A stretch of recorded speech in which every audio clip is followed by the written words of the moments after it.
Okay, everyone. In this section, we're going to talk about self-reporting for behavior techs.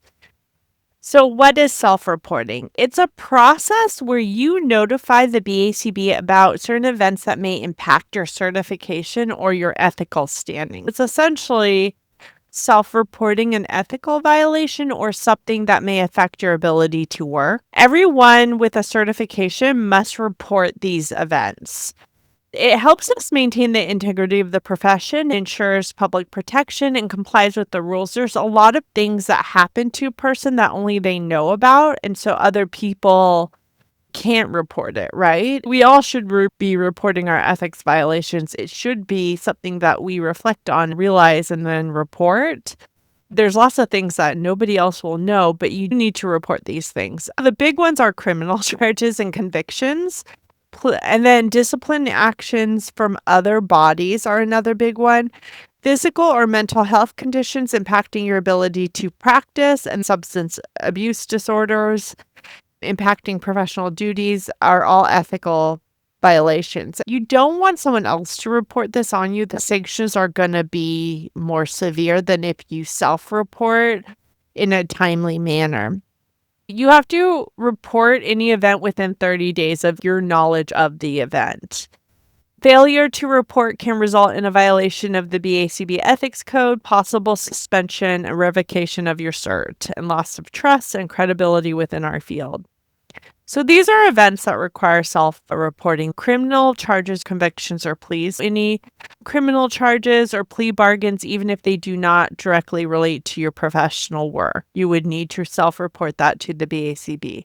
Sanctions or discipline actions from other bodies. So any sanctions or discipline actions taken against you from other professional credentialing bodies.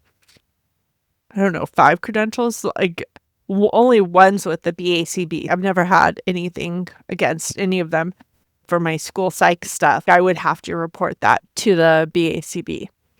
Physical or mental health conditions that impact your ability to practice really has to impact your ability to be safe, to competently perform your duties. And if you are unsure of that, I would ask for help from a doctor to determine that. It's totally fine to go to your doctor and say, this is what I do, this is my mental health condition, or this is my physical condition. Would you say that would impact my ability to do the job? Because sometimes that can be confusing, honestly. Get advice from doctors or psychologists about that if you're unsure.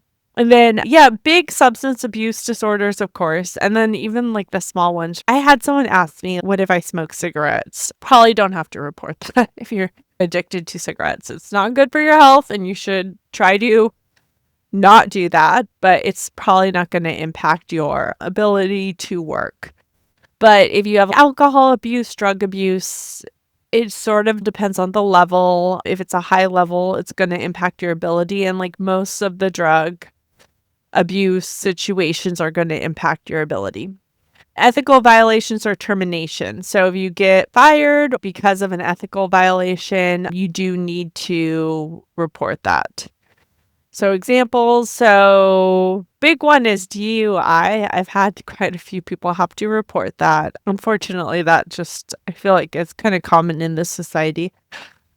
Even without a conviction, you still need to report it. Termination from a job due to ethical concerns. It does have to be a behavior related to behavior analysis to get a termination.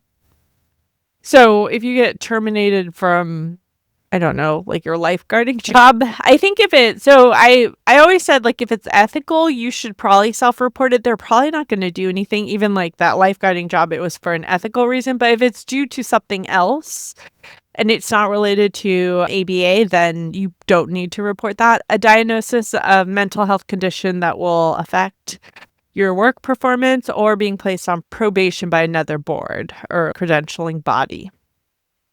So there's a section on the BACB website with the self-report form. It's not difficult to fill out. It doesn't have complicated questions, but you would complete that and then you submit it within 30 days of knowing They may ask for more documentation and then they'll make a determination. It could be no action, suspension, or other consequence. And then you'll receive a written decision about that. Consequences to not report, all these things I'm talking about, you by your ethics code must report them.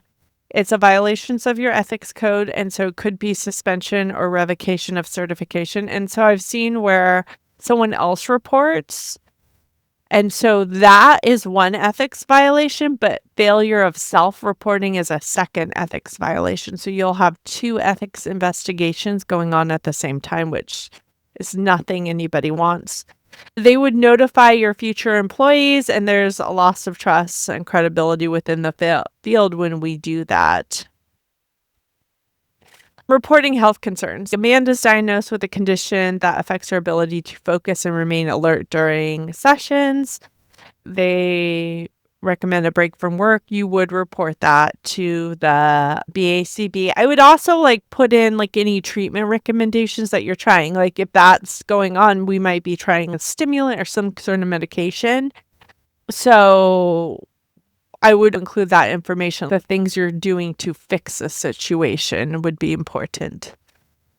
Mel receives a speeding ticket while driving to work. Mel was not under the influence. She just got a speeding ticket. That's not reportable. Those moving violations when there's no alcohol or drugs involved. Caleb is a speech therapist. Speech therapists, as well as we can say a BCBA or an RBT, they are placed on probation due to documentation errors. So that would be something that you would need to report to the BACB, because that's documentation errors would be ethics.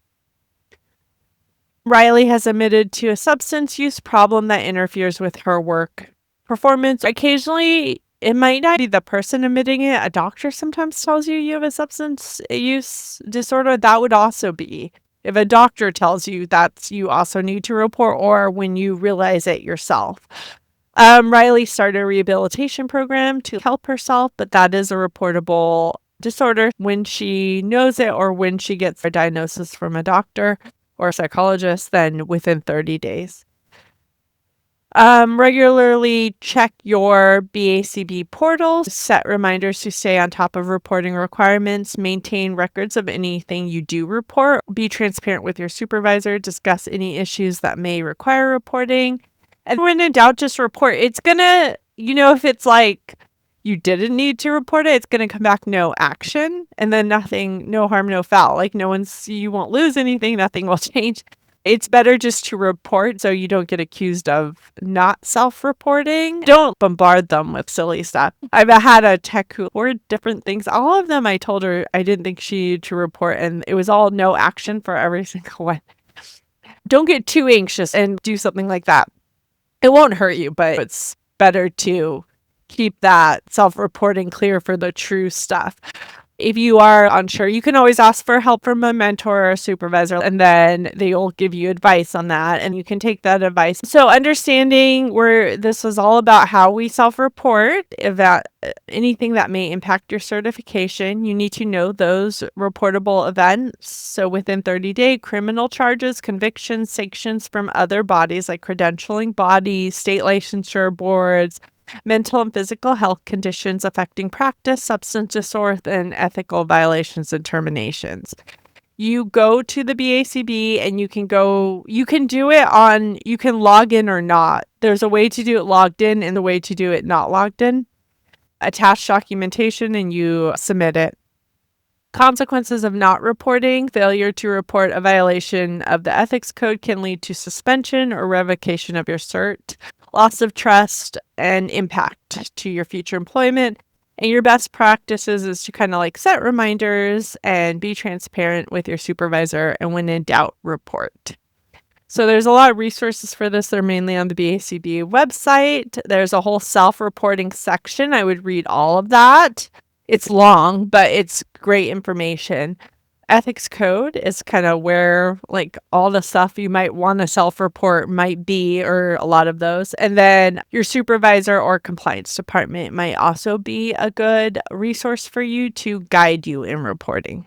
Okay, thank you.